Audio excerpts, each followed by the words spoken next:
Now, I'm predominantly a console gamer. You'll catch me every now and then on Minecraft and Terraria and Magicka and other games like that every now and then, but I spend most of my time on my 360. And I'm getting mad at developers and publishers and whatever lately because they're fucking up console gaming every single year in a new way. They don't seem to understand why this platform is popular in the first place, why it works, why it matters. The entire point is you buy the disc at the store, this has the name of the console on the top of the box, you put it in that console, it works! You put it in, you play the game. That's the whole process. That's the whole point. That's why people buy these. Companies are going out of their way to add layers and layers and layers between the player and the game. And every time you add an obstacle between the player and the game, that's an obstacle that some people will not cross. If you're cutting out a piece of the game and putting it on a code that only comes with new copies, obviously everyone who buys it used isn't going to get it, but that's kind of your point. But then there's people who buy it new that won't get it because, as we've seen, retailers will cut stuff out of the box. They don't seem to have a problem with that. Even if the user gets that code, how do you know they're going to use it? How do you know they even know about it? They're just trying to play a game. There's a disc that's supposed to be the whole process, right? We're getting to a point now where if I buy a game, when I put it in, I have to install it to my hard drive first, because that's basically how the PS3 works. You have to install everything and just sit there and wait for like 20 or 30 minutes to start your game, if not longer. But then before you actually play the game, you have to check the inside of the box for any random promotional things you might have, like Dragon Age, where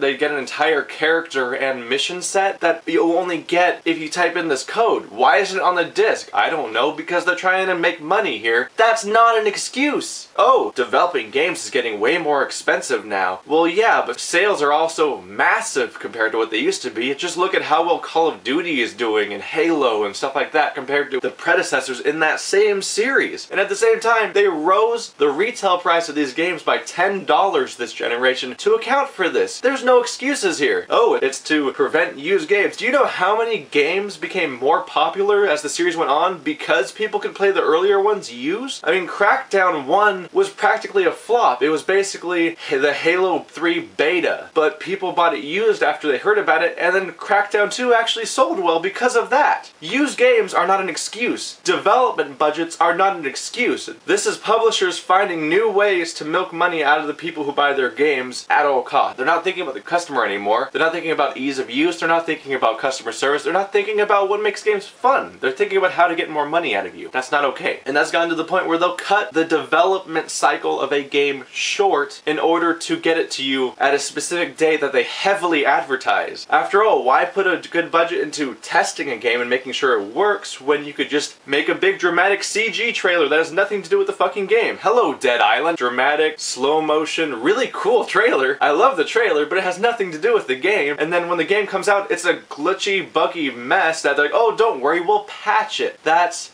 not okay. Testing a game and making those fixes is part of the development cycle. You do that, you finish the cycle, then you sell it to people. It's not worth the money if it's not finished. If it's not the full product you're promising your customers, you do not sell it to them until it's finished. If the game's out, you should only be fixing strange bugs that happen in incredibly rare circumstances that you had no way of knowing until you had millions of hours of people playing the game, and DLC to keep supporting your game after release. That's the right thing to do. But fuck ethics, right? I mean, it's gotten to a point where I'll get a game at release and entire features will be held back by codes I have to type in after I install it, and then even after doing all the codes, I have to download a day one patch because they couldn't finish the game before release, and even after that it might not be done. The game could still be a glitchy, buggy mess because of all these overlapping layers of shit between the console, online service, whether or not various stores are online, whether every single step of this process has been tested properly. You're over convoluting things. It can take an hour or two just to start playing a console game, and there are still layers of things to take care of outside of that, and that's not what console gaming is for. You are alienating the entire audience that you're trying to milk. I honestly don't care whose fault it is. I don't care if it's the developer, the publisher, the people who run whatever console. I don't care. I'm the consumer, and I'm saying if you send me an unfinished product, fuck you.